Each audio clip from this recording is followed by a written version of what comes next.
नमस्कार. तुम्ही पाहत आहात आवाज माझा न्यूज. माझ्या शिक्षणावर प्रश्न उपस्थित करताय. माझी सर्व कागदपत्र मी दाखवायला तयार आहे.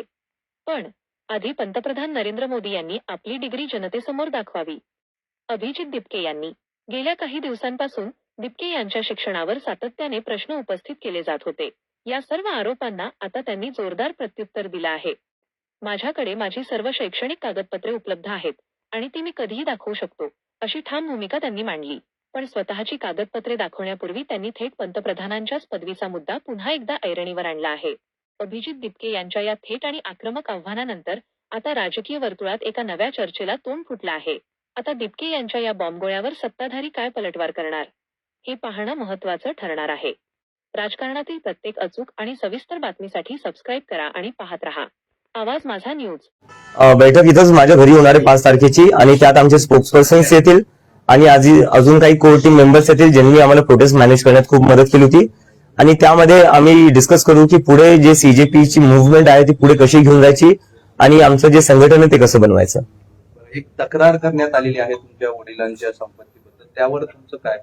मला वाटतं तक्रार माझ्या एज्युकेशन क्वालिफिकेशनवर आहे की मी कसं बॉस्टनचा खर्च घेऊ शकलो, थोडं बॉस्टनचं शिक्षण घेऊ शकलो. त्यावर माझं असं म्हणणं आहे की मी माझं स्कॉलरशिप लेटर आणि एज्युकेशन लोनचं लेटर दाखवायला तयार आहे. पंतप्रधानांनी सुद्धा त्यांची डिग्री आहे ती दाखवावी, सार्वजनिक करावी. त्यांनी त्यांची डिग्री सार्वजनिक केली तर मी लगेच माझं स्कॉलरशिप लेटर आणि एज्युकेशन लेटर माझ्या डिग्री सोबत सार्वजनिक करायला तयार आहे. पण आता हे घरापर्यंत येतं म्हणजे एवढा मोठा सामना करावा लागतो. नाही, येऊ द्या ना, घरापर्यंत येऊ द्या. जी चौकशी करायची आहे करून घ्या. आपल्याला माहिती या देशात आपण जेव्हा जेव्हा या सरकारच्या विरोधात बोलतो, मी काय पहिला व्यक्ती नाहीये ज्याच्यासोबत असं होतंय. जेव्हा जेव्हा ज्याने या सरकारच्या विरोधात आवाज उठवलाय, त्यांना प्रश्न विचारले, हे लोक सगळ्यात पहिली गोष्ट तेच करतात, ईडी सीबीआय पाठवणं सुरू करतात. पाठवून द्या, तुमची ईडी पाठवा, तुमची सीबीआय पाठवा.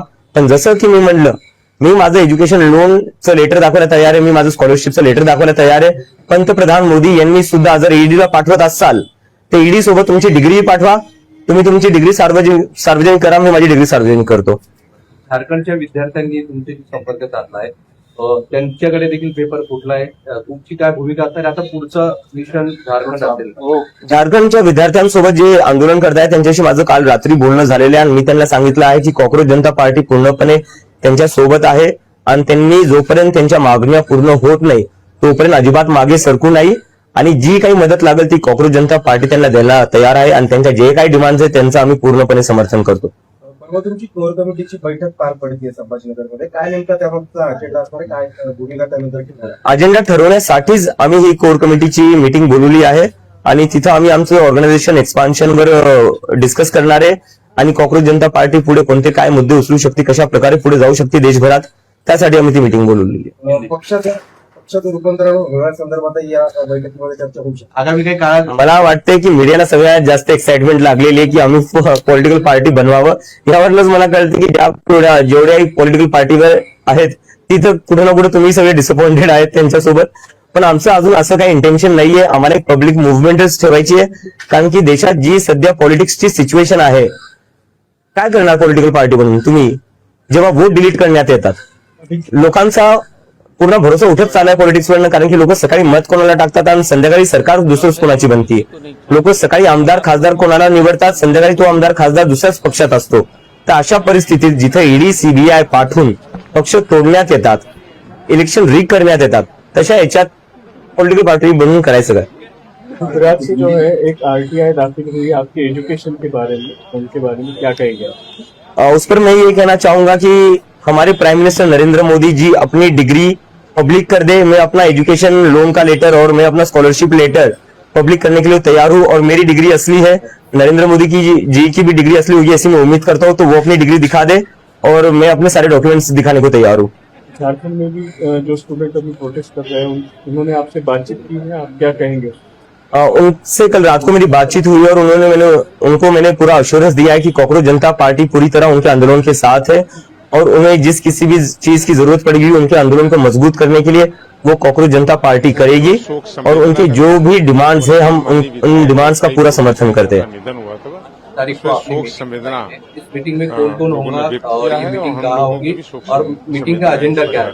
इस मीटिंग में हमारे स्पोक्सपर्सन होंगे और कुछ लोग होंगे जिन्होंने हमें हमारी कोर टीम के मेंबर्स होंगे जिन्होंने हमें ये प्रोटेस्ट सक्सेसफुल करवाने में मदद की है। और इस मीटिंग में हम डिस्कस करेंगे कि कॉकरोच जनता पार्टी को आगे कैसे बढ़ाया जाए, संगठन का एक्सपांशन कैसे किया जाए और आगे का रोड मैप क्या होना चाहिए, उसको लेकर ये मीटिंग रहेगी। कुछ पॉलिटिकल पार्टी से आपको बोला जा रहा है अटैचमेंट हो रही है, कोई आ रहा है हमारे साथ आइए क्योंकि आप आंदोलन कर रहे हैं, इसका इम्पैक्ट दिख रहा है? नहीं, लोग मिलने आ रहे हैं, लोग कांग्रेचुलेट कर रहे हैं, शुभेच्छा दे रहे हैं अपनी, कह रहे कि आपने जो मुद्दा उठाया था काफी जरूरी था उठाना और देश के भविष्य का मुद्दा है और उसके ऊपर इतनी बड़ी जो जीत हुई है देश के युवाओं की, तो उसके लिए वो हमें कांग्रेचुलेट करने आए थे।